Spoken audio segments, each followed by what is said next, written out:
Today we're cooking Greek Beef Stamna, a rustic dish from the island of Corfu. Tender beef and vegetables, they're slow cooked in a rich red wine and tomato sauce and then topped with melting cheese and finished in the oven. It is simple, hearty and packed with that unmistakable Mediterranean charm. I hope you're all well. I'm Shane. Welcome back to It's Cooking Good. The weather's starting to turn and I thought this would be a great one to do. It is definitely one of my favourite beef stews, and if you are a beef stew lover, you're going to absolutely love this one too.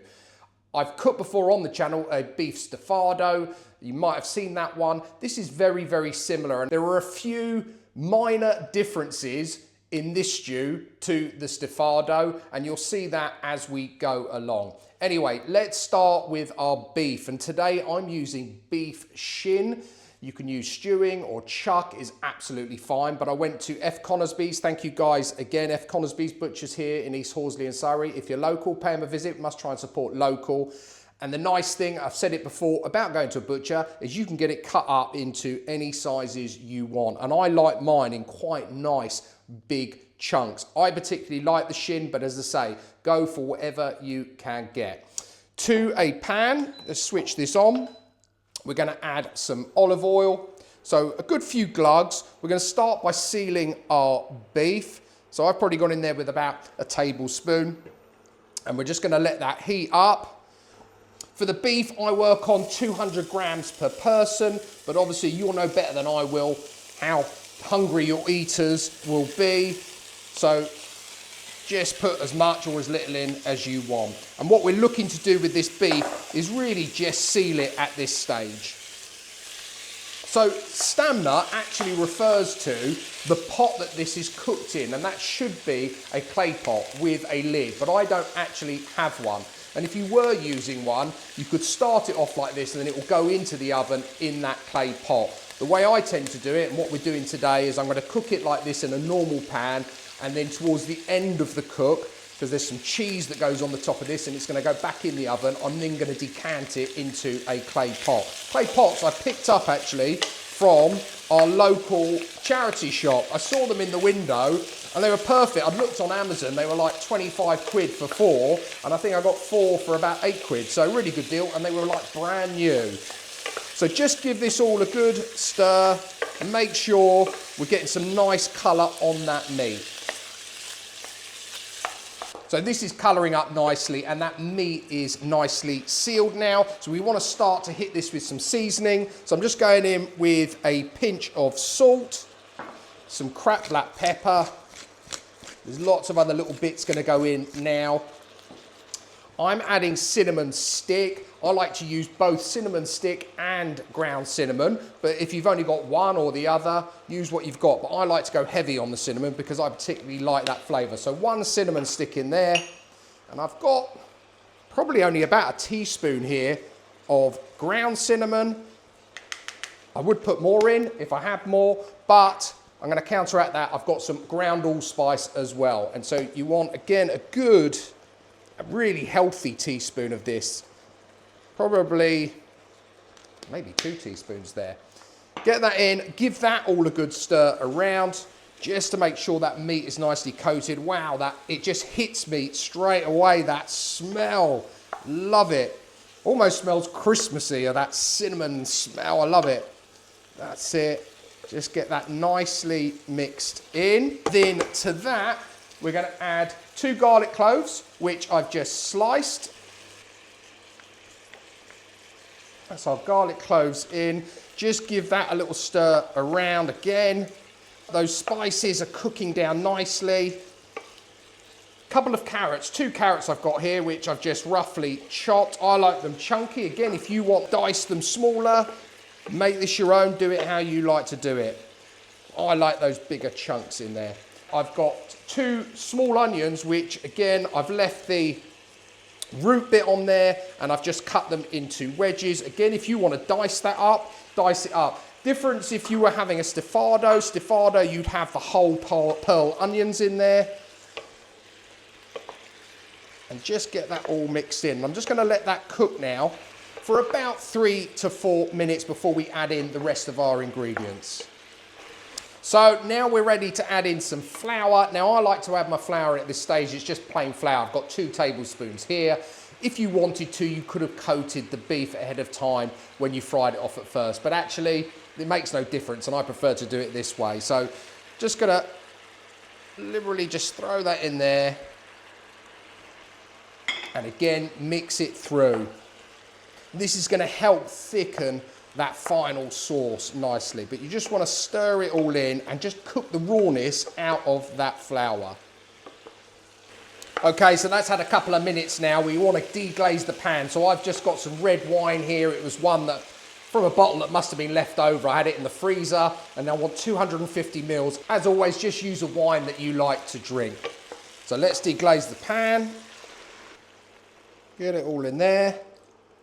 Lovely. And just give that a little stir around. If you're not using a non-stick pan like me, and if you were using a Stamna pot, so the clay pot, you're definitely going to need to give that bottom a good scrub around to get rid of any of those little bits on the bottom. That's all flavour. So that's that. A tin of tomatoes, and of course I'm using my Muti brand, but use what you have in. So that's a 400 gram tin of tomatoes. Again, give that a stir in as well, just layering up all these lovely flavours. And I'm just going to turn the heat up a little bit because we're going to want to bring this up to a simmer. That's it. And then lastly to that, beef stock. And I'm using a Knorr beef stock cube. I've actually got extra in here. I'm going to go in with about 500 millilitres first, which is about there. And I can always add more at a later stage. So just give that again one last little stir around, and that is now bubbling away nicely. So let's get a lid on it. You can do as I'm doing, which is cook this on the pan. It's going to cook for about an hour and a half initially, and then we're going to add some other bits in it and finish it off obviously in the oven. Alternatively, stick it in the oven at 180°, and again it's for about an hour and a half. What you're looking for is that beef to be nice and tender. This is smelling wonderful. I've actually left this to cook for an hour and 40 minutes. I just wanted that meat just a little bit further along in the cooking process. Let's have a little look. Ho, ho, ho. Look at that. Have a look at the sauce there.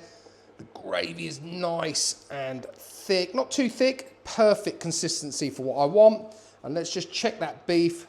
Grab a piece out. I want this to sort of slide through. We've still got about another 20 to 25 minutes of cooking left, but that looks perfect. So next we need to add in our potatoes. And again, this is where it separates itself as a dish from the stifado. Stifado traditionally doesn't have potatoes in it. And I've got 3 or 4 potatoes in here, which I've just sort of cut up into fairly sizable chunks. Again, cut them to the size that you prefer. Obviously, the bigger they are, the longer they're going to take to cook. And we're going to get those into our dish here and just give those, again, a good coating in that lovely gravy sauce. Oh, make sure they're nicely submerged. And then finally, again, another element of this dish which separates it is green beans. And here I've just got a good handful of green beans, and they're going to go, and I'm just going to stick those on the top. We're going to put the lid back on, and we're going to leave that for another 20 minutes or until those potatoes are almost cooked. So let's have a look at it. It's had 20 minutes. Just want to check those potatoes are still firm but cooked, which they are. You don't want that crumbling into your sauce mix. So now let's stamnify that little bit more. And here is my clay dish. I bought 4 of these, as I said earlier, and they look absolutely fabulous. I'm sure they are brand new. What I want to do is decant it into here. If you're not decanting it, as I am, then you will basically do this next stage straight into the pot that you're cooking it in, and you keep it in that oven at 180. If you're doing it the way I am and you've done it on the hob, preheat your oven to 180C fan at this stage. I'm going to use a slotted spoon, and I want to get some of this lovely beef, potatoes and carrots. Oh yeah, lovely big chunks of beef. Give myself a good portion here. Some of those potatoes as well. Well, it's good. And then with a normal spoon, I'm going to add some of the lovely gravy. Pour that all around. Want plenty of that in there, don't you? Oh. And then your final flourish here, which is cheese. Again, separates it from your stifado. Now I'm using a mix today of feta cheese, crumbled feta cheese, and some Gruyère cheese, which I've just grated. If I could have got hold of some Kefalograviera, which is a Greek cheese and is also traditionally used on this, I would have used it, but I couldn't find it anywhere. And I find Gruyère gives it that saltiness as well as the feta, which is a bit more mild. That's why I use the two. Use one or the other. Alternatively, you could switch it out for Parmesan or any other sort of soft, salty cheese that you like. So just grab some of your feta, sprinkle it around, a bit like a cleftico actually. I always add the feta to the cleftico, sort of giving it that vibe. What I meant to say earlier is if you don't want to use beef, this works really well with lamb also. As a matter of fact, in Corfu, you can get it with either beef or lamb. So whatever your preferred meat is, and sometimes whatever's on offer is even better. There we go. And that's now going to go into the oven just to melt that cheese. So it's probably going to take about 5 to 8 minutes in the oven, 180°, and then we'll be ready to give it a try and see how we've done. So there we have it, my beef stamna from Corfu. It looks absolutely delicious and I cannot wait to tuck in. So let's just get a little bit of that beef. I know this is going to be hot because there is steam coming off it. I want a bit of the potato. Hold on. That's it. Some of that lovely sauce. Got some of the cheese on there as well. Give it a little blow.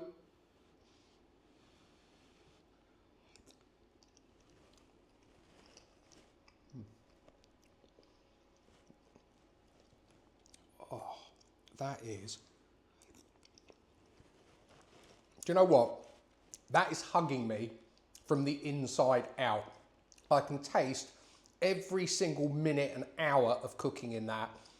The build up and the layers of flavour is absolutely out of this world. Oh, guys, you have got to try this. You know, obviously you could have it as a standard beef stew, but I think all of those other flavours that are in there and that cheese on the top really works wonders. Got to get a little bit more of that. It's so good. The beef is cooked perfectly. It's just about falling apart. The potatoes are cooked perfectly. But it's that sauce, that gravy. It is absolutely divine. If you're looking for a comfort food recipe, this needs to be on your list for sure. Guys, that's it from me for today. Really appreciate you tuning in. If you're new to the channel and you like the content, don't forget to hit the subscribe button. Please also like, share, and comment. If you like your stews and comfort food, don't forget to check out my comfort food playlist, which should be appearing up here somewhere, or maybe over here. I'll put all of the details of today's beef stamina down below in the description as always. And before I tuck into the rest of this, all that's left for me to say is until next time, it's cooking good.